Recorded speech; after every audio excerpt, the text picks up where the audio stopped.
গভীর রাতে দরবেশের কাছে এক হিন্দু নারী এবং সাথে জমিদারের লাঠিয়াল বাহিনীর আক্রমণ। কি হয়েছিল সেই রাতে দরবেশের সাথে? কেনই বা হিন্দু নারী এসেছিল? জানতে পুরো ভিডিও দেখতে থাকুন। সময়টা আজ থেকে প্রায় ৩০০ বছর আগে। বাংলার দক্ষিণাঞ্চলের এক জনপদ, নবাবী আমলের অন্তিম অধ্যায়। চারদিকে জমিদারদের প্রভাব, লাঠিয়াল বাহিনীর দাপট, নদীপথে নৌদস্যুদের উৎপাত। আইন ছিল, কিন্তু ন্যায় ছিল শক্তির হাতে বন্দী। আষাঢ়ের কৃষ্ণপক্ষের গভীর রাত, আকাশ কালো, ঘন মেঘে ঢেকে আছে চাঁদ। দূরে কোথাও বজ্রপাত হলে মুহূর্তের জন্য আলোকিত হয় তাল গাছের সারি আর কাঁচা পথ। সেই পথের শেষে দাঁড়িয়ে আছে এক প্রাচীন মসজিদ।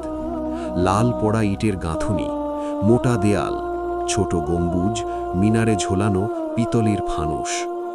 মসজিদটি নির্মাণ করেছিলেন এক সুফি দরবেশ বহু বছর আগে।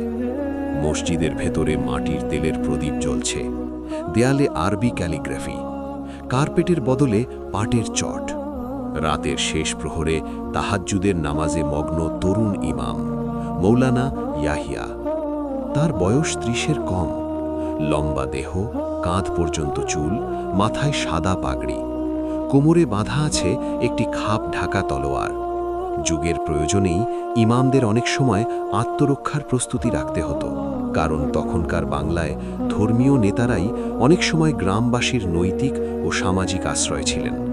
মাওলানা ইয়াহিয়া কুরআন তিলাওয়াত করছিলেন গভীর স্বরে। বাইরে ঝড়ের শব্দ বাড়ছিল।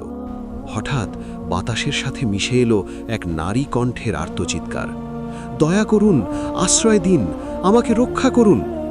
ইমাম থমকে গেলেন। তিনি প্রদীপ হাতে নিয়ে দরজার দিকে এগোলেন। দরজা খুলতেই দেখা গেল এক তরুণী, বয়স ২০-র কাছাকাছি, পরনে শাড়ি, অলংকার ছেঁড়া, কপালে সিঁদুর এলোমেলো, শরীরে আঘাতের চিহ্ন, শ্বাস দ্রুত চলছে। আমি হরিপদ রায়ের কন্যা পদ্মাবতী, সে কাঁদতে কাঁদতে বলল। জমিদার রুদ্রনারায়ণের লাঠিয়ালরা আমাদের গৃহে আক্রমণ করেছে। পিতা জমির খাজনা বাড়ানোর প্রতিবাদ করেছিলেন, তারা পিতাকে হত্যা করেছে, আমাকে ধরে নিয়ে যেতে চাইছিল। মাওলানা ইয়াহিয়ার চোখে আগুন জ্বলে উঠল। রুদ্রনারায়ণ এলাকার প্রভাবশালী জমিদার, নবাবী দরবারে যোগাযোগ আছে, তার লাঠিয়াল বাহিনী নির্মমতার জন্য কুখ্যাত।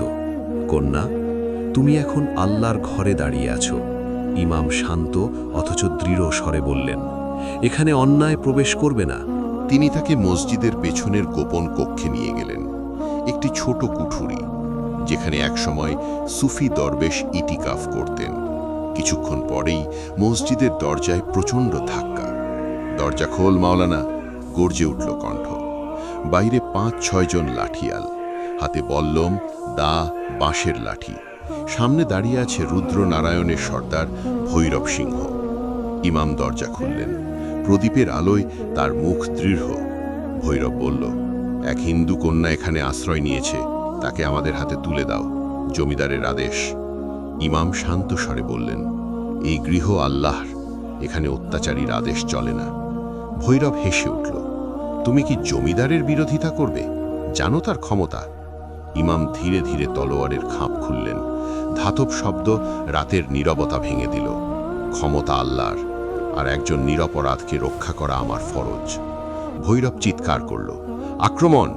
প্রথম লাঠিয়াল ঝাঁপিয়ে পড়তেই ইমাম তলোয়ারের পিঠ দিয়ে তার লাঠি সরিয়ে দিলেন। দ্বিতীয়জন বল্লম চালাতে গেলে তিনি পাশ কেটে তার হাত আঘাত করলেন। বল্লম পড়ে গেল। ঝড়ের বাতাসে প্রদীপের শিখা কাঁপছিল। বজ্রপাতের আলোয় তলোয়ারের ঝিলিক দেখা যাচ্ছিল। ভৈরব নিজেই এগিয়ে এলো। দুজনের তলোয়ারে তলোয়ারে সংঘর্ষ। ধাতব শব্দে রাত কেঁপে উঠল। ভৈরব শক্তিশালী যোদ্ধা, কিন্তু ইয়াহিয়া তরুণ ও দ্রুত।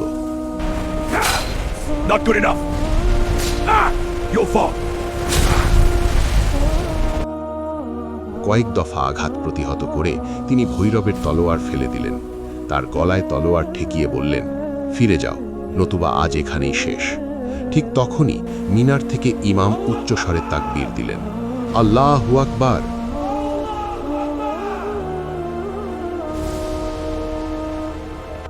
গ্রামের মানুষ ঘর থেকে বেরিয়ে এলো। মুসলিম কৃষক, হিন্দু কামার, জেলে, তাঁতি সবাই লাঠি হাতে ছুটে এলো। ভৈরব পরিস্থিতি বুঝে পিছু হটল। আজ রক্ষা পেয়েছ মাওলানা, কিন্তু জমিদার এই অপমান ভুলবে না। তারা অন্ধকারে মিলিয়ে গেল। ভোর হলো, আজানের ধ্বনি আকাশে ভেসে উঠল। পদ্মাবতী কুঠুরি থেকে বেরোলো, চোখে অশ্রু। আপনি নিজের প্রাণ বিপন্ন করলেন কেন? আমি তো আপনার সম্প্রদায়ের নই। ইমাম কোমল কণ্ঠে বললেন, মানবতা কোনো সম্প্রদায় মানে না। অন্যায়ের বিরুদ্ধে দাঁড়ানোই প্রকৃত ধর্ম। গ্রামের প্রবীণরা সমবেত হলো। সিদ্ধান্ত নেওয়া হলো নবাবের আদালতে নালিশ পাঠানো হবে। গ্রাম একসাথে দাঁড়ালো। কয়েক মাসের লড়াইয়ের পর রুদ্রনারায়ণের অত্যাচার প্রমাণিত হলো। তার খাজনা বৃদ্ধি স্থগিত করা হলো, ভৈরব সিংহকে শাস্তি দেওয়া হলো। সেদিন থেকে সেই মসজিদ শুধু ইবাদতের স্থান নয়, ন্যায়ের দুর্গ হিসাবে পরিচিত হল। পদ্মাবতী পরবর্তীতে বিধবাদের সহায়তায় একটি পাঠশালা প্রতিষ্ঠা করলেন। মাওলানা ইয়াহিয়া তার পাশে দাঁড়ালেন। ইতিহাস বলে, সেই আষাঢ়ের ঝড়ো রাতে এক তরুণ ইমাম প্রমাণ করেছিলেন, তলোয়ারের শক্তির চেয়েও বড় শক্তি হল ন্যায় আর মানবতা। যেখানে ঈমান আছে সেখানে ভয় নেই, যেখানে মানবতা আছে সেখানে জয় অবধারিত।